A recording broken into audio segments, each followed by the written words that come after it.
মনীষীগণ ভগবানের সেবায় যুক্ত হয়ে কর্মজাত ফল ত্যাগ করে জন্ম মৃত্যুর বন্ধন থেকে মুক্ত হন। এভাবে তাঁরা সমস্ত দুঃখ দুর্দশার অতীত অবস্থা লাভ করেন।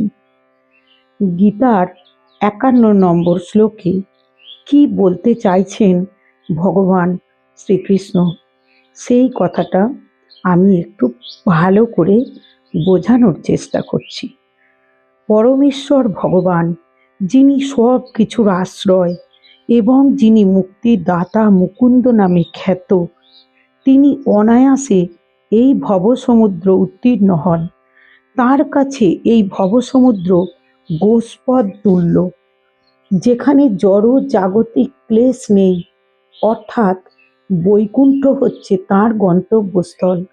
যে জগতে প্রতি পদক্ষেপে বিপদ, সেখানে তিনি আবদ্ধ থাকতে চান না।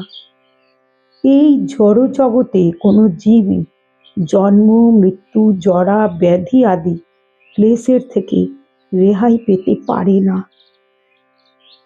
ভক্তিযুক্ত ভগবৎ সেবা ছাড়া আর কোনো উপায়েই জড় বন্ধন মুক্ত হয়ে বৈকুণ্ঠে উত্তীর্ণ হওয়া যায় না।